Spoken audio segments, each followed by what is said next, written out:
Good morning, class. I am from Group 4, and today we are discussing about the Kohlberg stages of moral development. Before we start our discussion, let us group you into 4 groups. Let's count from you. 1, 2, 3, 4. 1, 2, 3, 4. 1, 2, 3, 4. And 1, 2, 3, 4. Now, group yourselves into 4. This is group 1, 2, 3, and 4.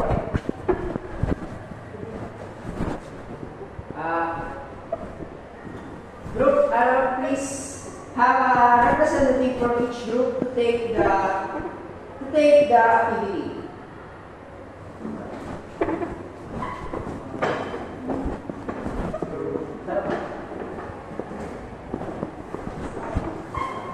Okay. Please, pakibasa. Yung story. Saan yung story? Yung nasa unahan. Yung pakibasa.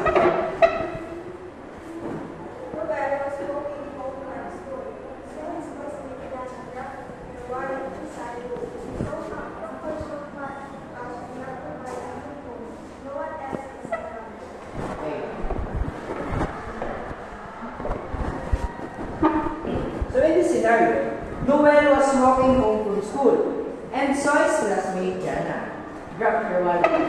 Inside, he saw a huge amount of cash, enough to buy a new phone. No one else is around. If you are Noel, what are you going to do? So dito, magbibigay kayo ng reason nyo and decision kung ano ang gagawin nyo. Ibabalik nyo ba kay Jana? Kung ikaw si Noel, ibabalik nyo ba kay Jana? Or hihintinin nyo na? Kasi dun sa wallet, meron kang cash na pwede na pangbili ng bagong phone. Kaya mag-decide ka kung ibabalik mo ba kay Jana or hindi. Mamaya, titingnan natin kung ano ang mga sagot nyo kung saan stage ba ito.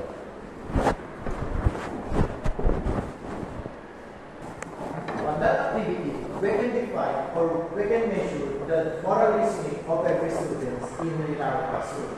To start with our discussion, the level, which is the level of moral development, theories by Kohlberg's moral development, and moral development is a part of our daily life when it comes to its distinguish what is right and what is wrong. For example, having a decision, when we see a coin, we're going to take it, even if there's nothing else, you're only one. Diba? On that situation, we can define and we can think that God's coin is owned by other people.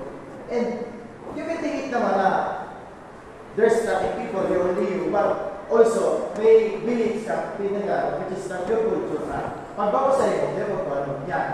Yan ang moral reasoning development na sinasabi ni Kohlberg's theory when it comes to moral development. By that, Kohlberg defined the level and the stages of moral development, and led my group mates to define the level and the stages of that moral development by Kohlberg's theories. Kohlberg's theory of moral development is divided into 3 primary levels. First, the pre-conventional level, conventional level, and post-conventional level. The pre-conventional level is a moral reasoning is based on the consequence and result of the act, not on the whether the act itself is good or bad. Ito na yung mga level na naka-under ang mga bata na hanggang maging 9 years old sila, na kung saan ay hindi pa talaga nila naiintindihan ang mga batas. Like kung ano ba ang mga binababa ng mga law ng government. Children's decisions are primarily shaped by the expectation of the adults and the consequences of breaking rules. Ito na yung mga bata na hindi sila sumusunod o sumusunod lang sila sa mga adults na nakapaligid sa kanila. Second is the conventional level. Moral reasoning is based on the conventions or norms of society. This may include approval of others' law and order. Ito na yung mga adolescents. Kung sa pre-conventional level is hindi pa talaga nila naintindihan yung mga batas, Dito naman sa conventional level is alam nila kung para saan at kung ano nga ba ang mga batas, kung bakit ba kailangan nila itong sundin. Confirming of the norms is dito na yung nagsisimula na naintindihan na nila yung mga batas, at kung para saan ito. At ma-accept na sila sa lipunan at hindi na sila magiging iba sa mga taong nakapaligid sa kanila. Last is the post-conventional level. Moral reasoning is based on the enduring or consistent principles. It is not just recognizing the law but the principle behind the law. Ito na yung mga 30 to 40 years old above. Kadalasan ang mga tao ay nai-stuck lamang sa conventional level because of people develop an understanding of abstract principles of morality. Boom! Goldberg's stage of moral development consists of six stages. Stage 1, punishment and obedience. One is motivated by fear of punishment. He will act in order to avoid punishment. For example, si Anna, nakita niya yung kaklase niyang si Mika na nahulog yung wallet. Ang gagawin niya, hindi niya yung kukunin kasi possible na meron siyang consequence or meron siya ng trouble dun sa kaklase niyang si Mika. So, ang focus niya is avoid punishment. Stage 2, mutual benefit. One is motivated to act by the benefit that one may obtain later. You scratch my back, I scratch yours. So, opposite lang siya kang stage 1. Sa stage 2, dyan naman may kapalit siya. So, kung tutulungan ni Ana yung classmate niyang si Mika na kunin yung wallet at ibalik sa kanya, so, possible na magkameron siya ng reward. So, ang focus niya is,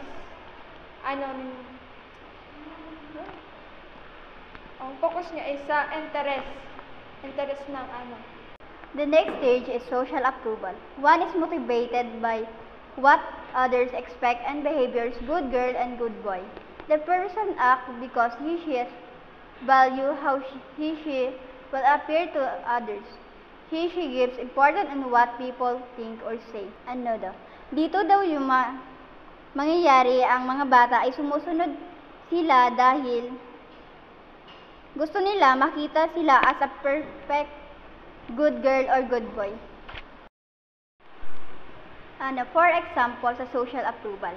Nakita mo yung kaibigan mo na nahulugan ng wallet at ibabalik mo siya para maging marahay kang tao, maging social approval siya. Next stage is stage 4 of Coolbridge moral development. Law and order. One is motivated to act in order to uphold law and order. The person will follow the law because it is the law.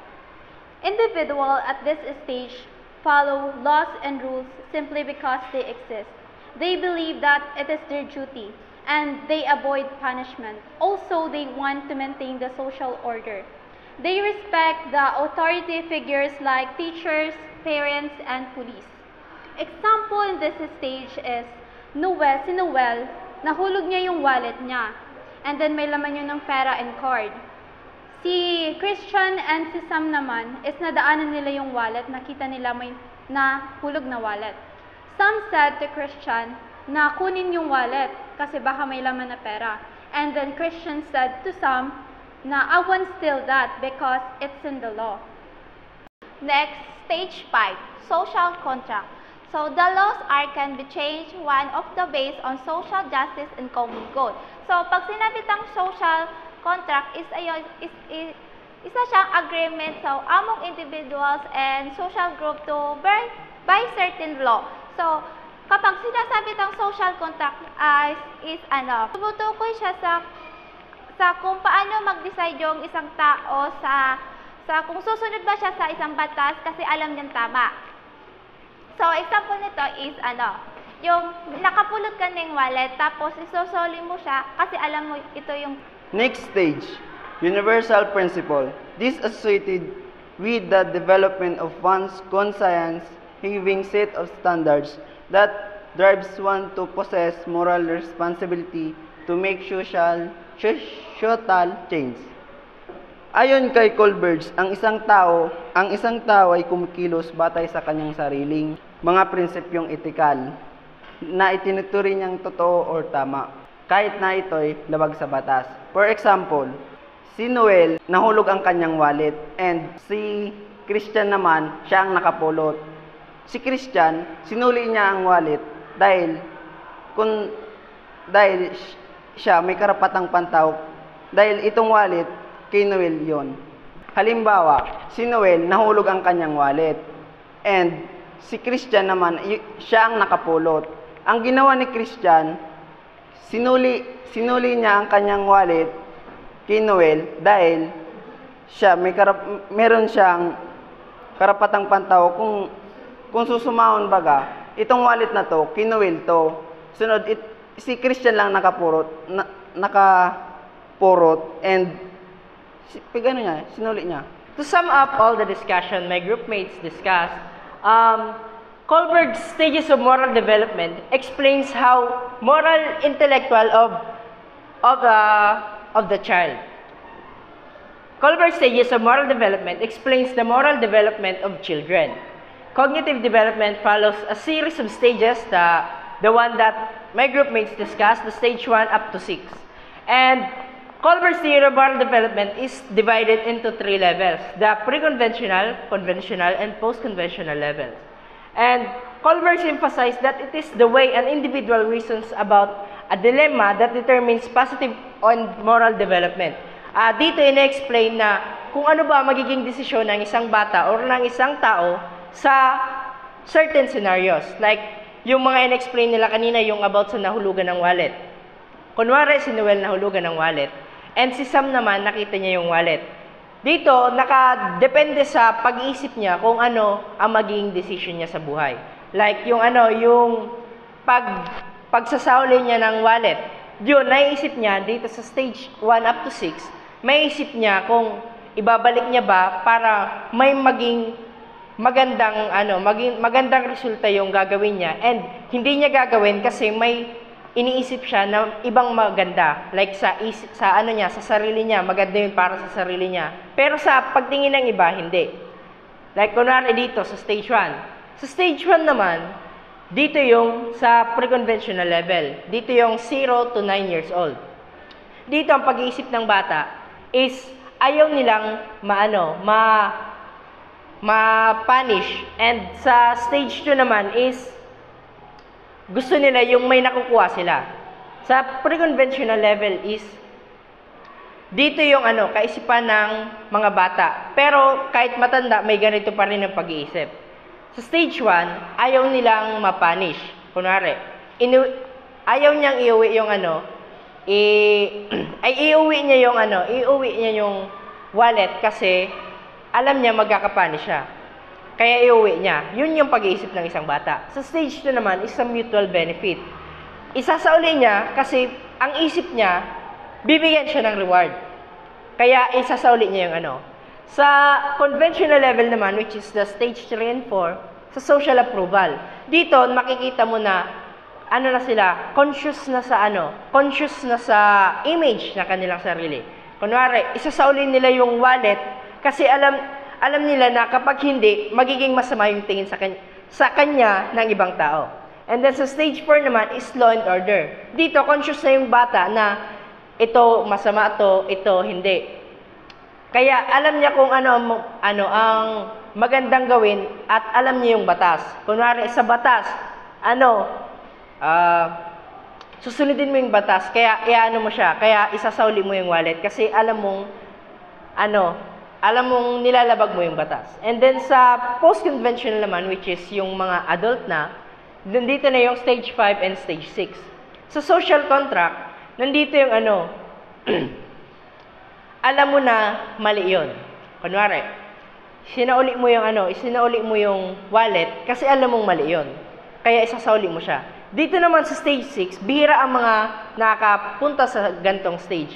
Kasi kahit matanda na, may mga nai-stuck pa rin sa conventional level. Tapos, dito sa stage 6 is yung universal principles na isasauli mo yun kasi alam mong may karapatan siya sa gamit niya, kasi yun, isasauli mo, alam mong may karapatan siya sa gamit niya, and alam mong mali yun. Kaya, yun dito sa stage 6. Ang pinapalabas ni Kohlberg sa kanyang theory is, dapat nating malaman kung ano ang pag-iisip ng isang tao. Kasi, dito nagbabase yung paano sila mag-decide sa kanilang buhay and ano ang gagawin nila sa mga certain scenarios. Ang importansya ng theory ito is as students, like tayo as future students, alam natin kung paano mag-isip ang isang tao. Alam natin kung ano ang gagawin nila sa mga certain scenarios, and alam natin kung ano ang gagawin natin sa certain scenarios para alam natin kung alin ang tama and alin ang mali. The importance of the moral development by Kohlberg's theory as a future teacher is we can see the students or our future students to see their action for certain scenarios, like they're having a conflict with each other. We can see what is right and what is wrong, and we can help them to define that what is right, it should be worth doing in the classroom rules or this classroom house. Kumbaga, dapat bilang teacher talaga, mapahiling sa students na si tama ang gibuhunin for us to help them and to grow them in the future. By that, they can grow individually na they're aware for what is right and what is wrong.